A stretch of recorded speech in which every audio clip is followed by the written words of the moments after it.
नमस्कार मु ज्योतिष प्रशांत आपण को आज ये टारो कार्ड रीडिंग वीडियो को स्वागत करुच्ची।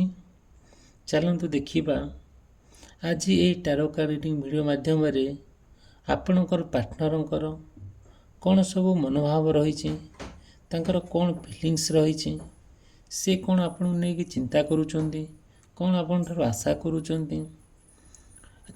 आपण जहाँ भी सफर होती कि भलरे अच्छा निश्चित भाव में मुझे वीडियो माध्यम पूरा डिटेल विस्तीर्ण भाव में कहबी।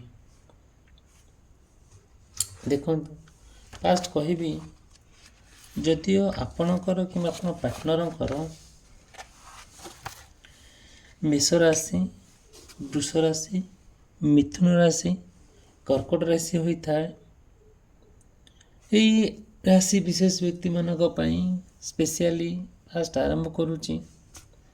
जदिओ आपण कि आपण पार्टनरकर जो होप थाए जो आशा थाए जितेबले आपण को आशा संपूर्ण भाव में पूर्ण न हुए किछटा प्रोब्लेम आपण फेस करती कौन सी लोकंकर जहाँ आपण ठारू आशा करुथिबे ताहा आपण सेति आशा तंकर पूर्ण करि देई पार न थांदी किंबा आपण आपण पार्टनर ठारू जो सब आशा रखी थांती से आशा आपणकर पूर्ण होगा बदल ता असंपूर्ण हो रहुची जोटा कि आपणकर जो लक्ष्यस्थल थाए से लक्ष्यस्थल आप पहुँची पारना आ बहुत बहुत कष्ट बहुत दुख कष्ट जंत्रणा अनुभव करुँच जितेबले गोटे मनीष तार जहाँ आशा आकांक्षा थाए जितेबले से आशा आकांक्षाटा पूरण न हुए सीटी कौन हुए ना सीटी तार से विश्वास हरई बसे आउ तार जार मन तार जहाँ मन चलुव से संपूर्ण भाव में निजक बहुत दुखी मन करे।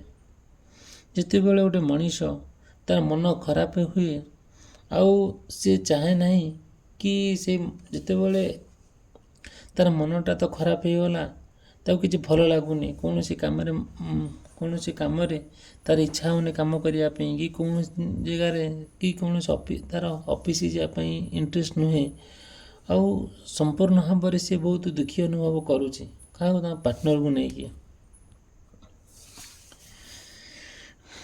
देखु कही आपण को जो विश्वास आपण पार्टनर पर रहा कथा से विश्वास रहूनी कहीं रहूनी ना से विश्वास आपण को सी करने को दौना मन में आपण प्रति बहुत प्रश्न जो प्रश्न को लेकिन सबले से आपण खराब भावुंट आपण से डाउट करुँच जो जितेबले तांकर मनोभाव एम धीरे धीरे परिवर्तन हो जाउची सेतेबले कौन होउची आपण आहु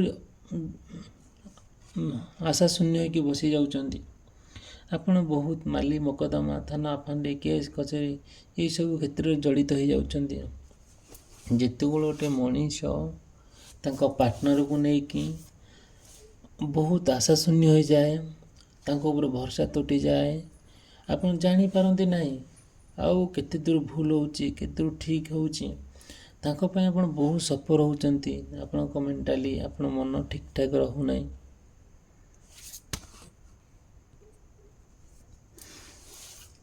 देखो तो सेकेंड कथा कहबी जे जितेबले तांको कथारे कौन सी क्लारिटी मिलूना कोई सत्यता मिलूना कोई ऑथेंटिकेशन मिलूना किछि हो ही पारुना आपण कथा एमती बागर सी आपन को छंदी देइचंती जे जोटा कि आपण ना तांकर ठार दूरे जाउचंती ना तांकर निजर हो जाउचंती।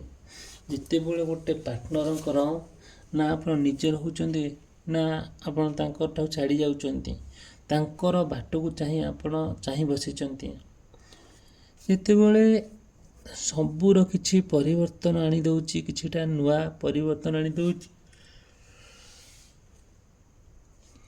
सी परिवर्तन रे आपण खुशी हेबा बदल आपण मन खुशी हेबा बदल आपण मन एंजाइटी पूरा भरी होउची जो तीव्र जंत्रणा से जंत्रणा ना आपण काहू कहि पारछन ना निजे सही पारछंती ଆପଣ ମନରେ ବହୁତ ଭୟ ତାଙ୍କ ପ୍ରତି ରହିଯାଉଛି, କାଳେ କ'ଣ କରିବେ, କାଳେ ମୋ ପାଖରେ ପୁରା କମ୍ପ୍ଲିଟଲି ଦୂରେଇ ଯିବେ, ନା ସେ କାହା ମାଧ୍ୟମରେ ମୋତେ ବହୁତ ଅସୁବିଧାରେ ପକାଇବେ।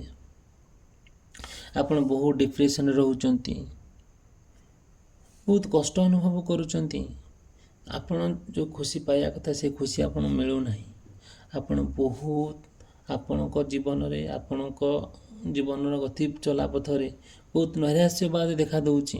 ବହୁତ କଷ୍ଟ ଅନୁଭବ କରୁଛନ୍ତି, ବହୁତ ଯନ୍ତ୍ରଣା ଅନୁଭବ କରୁଛନ୍ତି। କାହିଁ ସେ ଆପଣଙ୍କୁ ଏମିତି ଯନ୍ତ୍ରଣା କଷ୍ଟ ଦେଉଛନ୍ତି? ତା ମନରେ ଆପଣଙ୍କ ପ୍ରତି ଚାଲିଛି କ'ଣ? ସେ କ'ଣ ସେ କ'ଣ ଜାଣିବାକୁ ଚାହୁଁଛନ୍ତି? କାହିଁକି ସେ ଆପଣଙ୍କ ଠାରୁ ଦୂରେଇ ଯାଇଛନ୍ତି? ନିଶ୍ଚିନ୍ତ ଭାବରେ ଯଦିଓ ଆପଣ ପାର୍ଟନରକୁ ନେଇକି କିଛି ସମସ୍ୟା ପ୍ରୋବ୍ଲେମ୍ ଥାଏ, ସେଇ ସମସ୍ୟାର ପ୍ରୋବ୍ଲେମ୍ ମୁଁ ନିଶ୍ଚିନ୍ତ ଆପଣଙ୍କର ସଲ୍ୟୁସନ୍ ତିଆରି କରିବି, ତା'ର ବାଟ ଆପଣଙ୍କୁ ଦେଖେଇବି। ନିଶ୍ଚିନ୍ତ ଭାବରେ ମୋତେ କଣ୍ଟାକ୍ଟ କରିବେ। ମୋର କଣ୍ଟାକ୍ଟ ନମ୍ବର ଦେଇଛି, ସ୍କ୍ରିନ୍ରେ ଚାଲିଛି, ଡିସ୍କ୍ରିପ୍ସନ୍ ବକ୍ସରେ ଅଛି।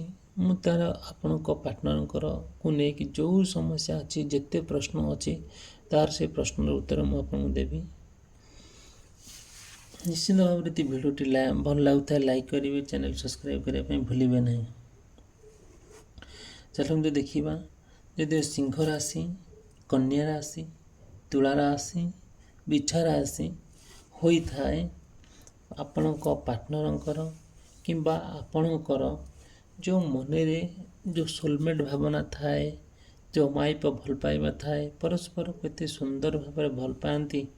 ଭଲ ପାଇବା ଭିତରେ ଯେତେବେଳେ କ'ଣ ହୁଏ, ଏମିତି ଆପଣଙ୍କର ଆଉ ଆପଣ ପାର୍ଟନରଙ୍କର ବହୁ ଦିନର ସମ୍ପର୍କ, ଯେତେବେଳେ ଦୀର୍ଘ ଦିନର ସମ୍ପର୍କ ଭିତରେ ଆପଣ ପରସ୍ପରକୁ ଭୁଲି ଯାଇପାରନ୍ତି ନାହିଁ, ପରସ୍ପରକୁ ବହୁତ ଭଲ ପାଆନ୍ତି, ବହୁତ ବିଶ୍ୱାସ ଆପଣଙ୍କ ପ୍ରତି ଥାଏ। ଯେତେବେଳେ ଗୋଟେ ମଣିଷ ଜଣେ ମଣିଷକୁ ଭଲ ପାଇଥାଏ ଆଉ ବିଶ୍ୱାସ କରିଥାଏ, ସେଇଠି ଦୁନିଆରେ ଆଉ କିଛି ବଡ଼ ଜିନିଷ ନାହିଁ। ଭଲ ପାଇବା ବିଶ୍ୱାସ ଠାରୁ ଆଉ ଦୁନିଆରେ କିଛି ଭଲ ଜିନିଷ ନାହିଁ। ଆପଣଙ୍କୁ ଯିଏ ଯେତେ ଟଙ୍କା ପଇସା ପ୍ରାଚୁର୍ଯ୍ୟ ଧନ ଗହଣା ସମ୍ପତ୍ତି ଦେଉନା କାହିଁକି, ତା'ଠାରୁ ଆହୁରି ମୂଲ୍ୟବାନ ହେଲା ଆପଣ ଭଲ ପାଇବା ଆଉ ଆପଣଙ୍କର ବିଶ୍ୱାସ। ଭଲ ପାଇବା ଏମିତି ଏକ ଜିନିଷ, ନା ଆମେ କେଉଁଠି ତାକୁ କିଣି ଦେଇପାରିବା, ନା କେଉଁଠି ବିକ୍ରି କରିପାରିବା, ନା କେଉଁ ଗହଣା ଦୋକାନ ଭଳି ଗହଣା ପରି ଆମେ ତାକୁ ଏକ୍ସଚେଞ୍ଜ କରିପାରିବା। ଆମେ କେଉଁ ଭଲ ପାଇକି ବଦଳିକି ଆଉ ଗୋଟେ ଭଲ ପାଇବା ଆଣି ଦେଇପାରିବା, ସେ ତ ସବୁ ନୁହେଁ। ଯେତେବେଳେ ଆପଣଙ୍କ ପ୍ରେମ ଆପଣଙ୍କୁ ପୁରା ଅଥୟ କରିଦେଉଛି, ଆପଣଙ୍କ ପାର୍ଟନର ଆପଣଙ୍କୁ ପୁରା ଅସ୍ତବ୍ୟସ୍ତ କରିଦେଉଛି, ଚାହୁଁଛନ୍ତି ଆପଣ ଏକତ୍ରିତ ହେବା ପାଇଁ, ଏମିତି ଆପଣଙ୍କର ବହୁତ ଆଶା, ବହୁତ ନିବିଡ଼ତା ଭିତରେ ଆପଣ ବହୁତ ଭଲ ସ୍ମୁଥଲି ଗତି କରୁଥାନ୍ତି, ବହୁତ ସୁନ୍ଦର ଭାବରେ ଆପଣଙ୍କ ପାର୍ଟନରକୁ ନେଇକି ଆପଣ ଠିକ୍ଠାକ୍ ଥାନ୍ତି। ଏମିତି କ'ଣ ହେଲା କେଜାଣି, ସଡନ୍ଲି ତାଙ୍କର ମନୋଭାବ ପରିବର୍ତ୍ତନ ହୋଇଗଲା। ସେ କ'ଣ ତାଙ୍କ ମନରେ ଚାଲିଛି, କ'ଣ ଆପଣଙ୍କ ପ୍ରତି ଇଣ୍ଟରେଷ୍ଟ ଅଛି, ସେ କଥାକୁ ନେଇକି ସେ ଆପଣଙ୍କୁ ଇଗ୍ନୋର କଲେ, ସେ ଆପଣଙ୍କୁ ଅପମାନିତ କଲେ, ସେ ଆପଣଙ୍କ ଠାରୁ ଦୂରେଇ ଯିବା ପାଇଁ ପଛଘୁଞ୍ଚା ଦେଲେ ନାହିଁ। ଯେତିକି ସମୟ ଆପଣଙ୍କ ସହିତ କଥା କହୁଥିଲେ, ମେସେଜ୍ କରୁଥିଲେ କିମ୍ବା ଆପଣଙ୍କ ବାଟକୁ ଚାହିଁ ବସୁଥିଲେ, ସେସବୁ ଜିନିଷ ଧୀରେ ଧୀରେ ତାଙ୍କ ମନରୁ ଦୂରୀଭୂତ ହୋଇଗଲା। ଧୀରେ ଧୀରେ ତାଙ୍କର ଯେଉଁ ଆପଣଙ୍କୁ ପ୍ରତିଶ୍ରୁତି ଦେଇଥିଲେ, ହଁ ଆପଣ ଜୀବନସାଥୀ ନେଇକି ସୁନ୍ଦର ଭାବରେ ଜୀବନସାଥୀ ଗଢ଼ିବା ପାଇଁ, ବଟ୍ ସେତିକିଟା ତାଙ୍କର ଆଉ ସଫଳତା ପାଇପାରିଲେ ନାହିଁ।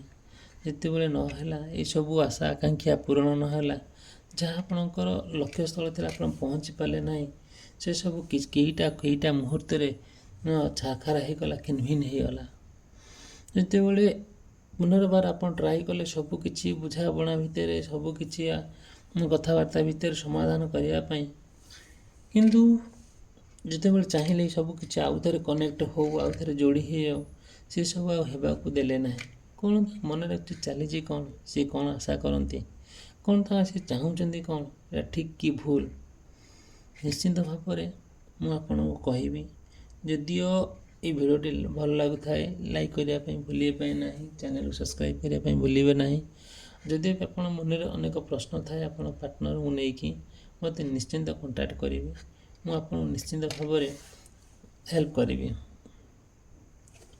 ଦେଖନ୍ତୁ, ଚାଲନ୍ତୁ ଦେଖିବା ଆପଣଙ୍କର କିମ୍ବା ଆପଣ ପାର୍ଟନରଙ୍କର ଧନୁ ରାଶି, ମକର ରାଶି, କୁମ୍ଭ ରାଶି, ମୀନ ରାଶି ହୋଇଥାଏ,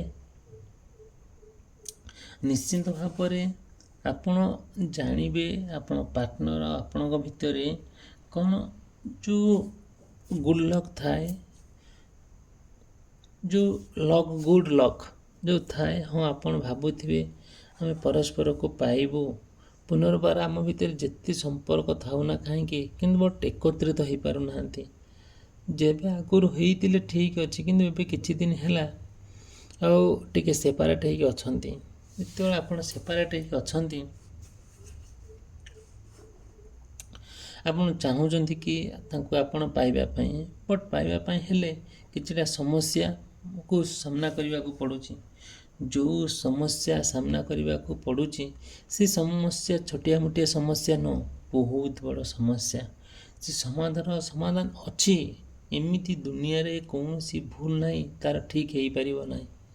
ଦୁନିଆରେ ଏମିତି କୌଣସି ସମସ୍ୟା ନାହିଁ ସେ ସମସ୍ୟାର ସମାଧାନ ହେଇପାରିବ ନାହିଁ। ନିଶ୍ଚିନ୍ତ ହେବ ଆପଣଙ୍କର ପାର୍ଟନରକୁ ଆପଣ ନିଶ୍ଚିନ୍ତ ଫେରି ପାଇବେ। ପୁରୁଣା ସମ୍ପର୍କକୁ ଆପଣ ପୁନର୍ବାର ଫେରି ପାଇବେ। ଆଉ ଏଥିରେ କିଛି ତିଳେ ମାତ୍ର ସନ୍ଦେହ ନାହିଁ।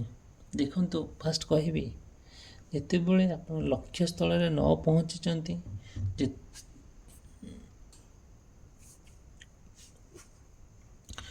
ଯେତେବେଳେ ଆପଣ ଲକ୍ଷ୍ୟସ୍ଥଳରେ ନ ପହଞ୍ଚିଛନ୍ତି ସେ ପର୍ଯ୍ୟନ୍ତ ଆପଣ କ'ଣ କରୁଛନ୍ତି, ପଛଘୁଞ୍ଚା ଦେଉନାହାନ୍ତି। କିଛିଟା ଯେତେବେଳେ ଆପଣ ଲକ୍ଷ୍ୟସ୍ଥଳରେ ପହଞ୍ଚିବାକୁ ହେଲେ କିଛିଟା ଗତିଶୀଳ ପରିବର୍ତ୍ତନ ଦରକାର ନା। ଯେଉଁ ପରିବର୍ତ୍ତନରେ ଆପଣ ସବୁ କିଛି ହଜିଯାଇଥିବା ଜିନିଷ ଆପଣ ଫେରି ପାଇବେ। ଆପଣଙ୍କ ପାର୍ଟନର ଆପଣଙ୍କୁ କେଉଁ ପରିସ୍ଥିତିରେ ଛାଡ଼ିକି ଯାଇଛନ୍ତି ସେ ଆପଣ ମନେ ରଖିନାହାନ୍ତି। ସେ କେବେ କଥା ବୁଝନ୍ତି ନାହିଁ, କି ମନେ ବି ରଖନ୍ତିନି। ବଟ୍ କ'ଣ ହେଇଛି କେଜାଣି, ସିଏ ବେଳେବେଳେ ଯେତେବେଳେ ଆପଣଙ୍କୁ କେବେ କେମିତି ମେସେଜ୍ କରନ୍ତି, କେବେ କେମିତି କାହାର କେବେ କେମିତି କାହା ମାଧ୍ୟମରେ ଆପଣଙ୍କୁ ଜାଣନ୍ତି, କେବେ କେମିତି ମେସେଜ୍ କରନ୍ତି, ଆପଣ ସେ ଜିନିଷ ଦେଖିବାକୁ ଭଲ ଲାଗେ ନାହିଁ। ସତେ ଲାଗେ କେମିତି ତାଙ୍କ ଜୀବନରେ ଆଉ ଜଣେ କିଏ ଏଣ୍ଟ୍ରି କରିଛି କି। ଆପଣଙ୍କ ଭାବନା, ଆପଣଙ୍କର ଡାଉଟ୍ କେତେ ଦୂର ସତ, କେତେ ଦୂର ମିଛ, କେତେ ଦୂର ଠିକ୍, କେତେ ଦୂର ଭୁଲ, କେତେ ଦୂର ହେଇପାରେ, କେତେ ଦୂର ନ ହେଇପାରେ। ନିଶ୍ଚିନ୍ତ ଭାବରେ ଯଦି ଆପଣଙ୍କର ସମସ୍ୟା ଏମିତି ଆସୁଛି ଆପଣଙ୍କ ପାର୍ଟନରକୁ ନେଇକି, ମୁଁ ନିଶ୍ଚିନ୍ତ ଭାବରେ ଆପଣଙ୍କୁ ସହୃଦୟରୁ ଆପଣଙ୍କୁ ମୁଁ ସାହାଯ୍ୟ କରିବି। ନିଶ୍ଚିନ୍ତ ଭାବରେ ଆପଣଙ୍କ ଜୀବନକୁ ଆପଣ ଫେରି ପାଇବେ। ଦେଖନ୍ତୁ, ଯେତେବେଳେ ଆପଣଙ୍କ ପାର୍ଟନର ଆପଣଙ୍କ ଭିତରେ କିଛିଟା ରୋମାଣ୍ଟିକ୍ ଫିଲିଙ୍ଗସ୍ ଆସେ, ସେଇ ଫିଲିଙ୍ଗସ୍ ଯେତେବେଳେ ଏକ୍ସପ୍ରେସ୍ କରନ୍ତି ଆପଣଙ୍କ ପାର୍ଟନର ସାମ୍ନାରେ, ଆପଣଙ୍କ ପାର୍ଟନର ତାକୁ ଆଗରୁ ଠିକ୍ଠାକ୍ ଥିଲା, କିନ୍ତୁ ଏବେ କିଛି ଦିନ ହେଲା ନା ସେଠି ନା ଭଲ ଲାଗୁନି। କାହିଁକି ଭଲ ଲାଗୁନି, ସେ କ'ଣ ଚାହୁଁଛନ୍ତି, ତା ମନରେ କ'ଣ ଅଛି, ଆପଣ ସବୁ ଜିନିଷ ଜାଣିବା ପାଇଁ ଟ୍ରାଏ କରୁଛନ୍ତି। ଯେତେ ପ୍ରକାର ତାଙ୍କୁ ତାରିଫ କରୁଛନ୍ତି, ତାଙ୍କର ବେଶ ପୋଷାକ ଆପଣଙ୍କୁ ଭଲ ଲାଗୁଛି, ତାଙ୍କ ଦେହରେ କ'ଣ ସବୁ କି ବାସ୍ନା ଆସୁଛି, ସେ ବି ମଧ୍ୟ ଆପଣ ତାଙ୍କୁ କହୁଛନ୍ତି, ହଁ ତମର ମୋତେ ଏଇ ଜିନିଷଟା ଭଲ ଲାଗୁଛି। ସେ ବି ଆପଣଙ୍କର ତାରିଫ କରୁଛନ୍ତି, ସେ ବି ଆପଣଙ୍କୁ କହୁଛନ୍ତି, ହଁ ଆପଣଙ୍କର ମୋତେ ଏଇ ଜିନିଷଟି ଭଲ ଲାଗୁଛି। କିନ୍ତୁ ଏମିତି କିଛି ଦିନ ଯେତେବେଳେ ଆପଣ ତା ମନୋଭାବ ଆପଣ ପାର୍ଟନର ପାଖରେ ଏକ୍ସପ୍ରେସ୍ କରୁଛନ୍ତି, ସିଏ କ'ଣ କରୁଛନ୍ତି ନା ଆଡ଼ ହେଉଛନ୍ତି। ତା ମନରେ ଖାଲି ନେଗେଟିଭ୍ ଚିନ୍ତାଧାରା ଆସି ପହଞ୍ଚୁଛି। କୌଣସି ଯାହା ଗୋଟେ କହିଲେ ଖାଲି ଆଡ଼ୁ ସାଡ଼ୁ କରି କହୁଛନ୍ତି। ତାଙ୍କ ଭିତରେ ଗୋଟେ ଯେମିତି ଲାଗୁଛି ଆପଣ ପାଇଁ ଗୋଟେ ରେଷ୍ଟ୍ରିକ୍ସନ୍, ଗୋଟେ ବନ୍ଧ ଆପଣ ତାଙ୍କ ପାଇଁ, ଗୋଟେ ବଡ଼ ହମ୍ସ ଯେମିତି କିଛି ନୁହଁ। ସେ ଆପଣ ଲାଗୁଛି ଯେମିତି ଆପଣ ଶିକାର ହେଇଯାଉଛନ୍ତି, ଯେଉଁଟାକି ଆପଣ ମେଣ୍ଟାଲି ଭଲ ସ୍ଥିତିରେ ନାହାନ୍ତି, ବହୁତ ପ୍ରୋବ୍ଲେମ୍ ଫେସ୍ କରୁଛନ୍ତି। ଆଉ ଆପଣଙ୍କ ଫିଲିଙ୍ଗସ୍ ନା ପୁରା ଆଇସୋଲେଟେଡ଼୍ ହେଇଯାଉଛି। ଆପଣ ନିଜକୁ ଏକାନ୍ତ ବୋଲି ମନେ କରୁଛନ୍ତି, ସତେ ଯେମିତି ଆପଣଙ୍କ ଜୀବନରେ ଆଉ କେହି ନାହାନ୍ତି, କେବଳ ସେଇ ଅଛନ୍ତି। କାହିଁକିନା ଆପଣ ଭଲ ପାଉଛନ୍ତି। ଯେତେବେଳେ ଭଲ ପାଇବାରେ ଗୋଟିଏ ଆଙ୍କୁଶ ଲାଗେ, ଗୋଟିଏ ଭୁଲ ଦେଖାଯାଏ, ସେଇଟା ଆପଣ କେବେ ବି ସହିପାରନ୍ତି ନାହିଁ। ଆମେ ଜାଣିଛେ ପରା, ପାର୍ଟନର ଯଦି ଆପଣ ଭଲ ପାଉଥିବା ଲୋକଙ୍କୁ ପର ହୋଇଯାଆନ୍ତି, ସେଇଠି ଆପଣ ଧୈର୍ଯ୍ୟ ରହେନି, ଧୈର୍ଯ୍ୟ ହରା ହେଇଯାଆନ୍ତି, ବିଶ୍ୱାସ ଶୂନ୍ୟ ହୋଇଯାଆନ୍ତି। ଦେଖନ୍ତୁ, ନିଶ୍ଚିତ ଭାବରେ ମୁଁ ଆପଣଙ୍କୁ କହିବି, ଆପଣଙ୍କର ଯଦି କିଛି ସମସ୍ୟା ଥାଏ ଆପଣ ପାର୍ଟନରକୁ ନେଇକି ମୁଁ ନିଶ୍ଚିତ ଭାବରେ ହେଲ୍ପ କରିବି, ସେଇଟା ମୁଁ ଆପଣଙ୍କୁ ପ୍ରତିଶ୍ରୁତି ଦେଉଛି। ଦେଖନ୍ତୁ, ଏସବୁ ଚିତ୍ର, ଏଇ ନମ୍ବର, ଏହାର ମିନିଂ ଅଲଗା। ଆପଣମାନେ ଯିଏ ପଢ଼ିଥିବେ, ଯିଏ ଜାଣିଥିବେ ଏ ବିଷୟରେ, ସେ ନିଶ୍ଚିତ ଭାବରେ କହିଦେଇପାରିବେ। It's okay. ଆଜି এই ଭିଡ଼ିଓଟି ମୁଁ ଏଇଠି ସମାପ୍ତ କରୁଛି। ନିଶ୍ଚିତ ଭାବରେ ନେକ୍ସଟରେ ମୁଁ କହିବି ଆପଣଙ୍କର ପାର୍ଟନରଙ୍କର ଫିଲିଙ୍ଗସ୍ କ'ଣ, ତା ମନୋଭାବରେ କ'ଣ, ଆଉ ସେ ଆପଣଙ୍କ ପ୍ରତି କ'ଣ ଚିନ୍ତା କରୁଛନ୍ତି। ଭିଡ଼ିଓଟି ଏଇଠି ମୁଁ ସମାପ୍ତ କଲି। ରହିଲି, ଧନ୍ୟବାଦ।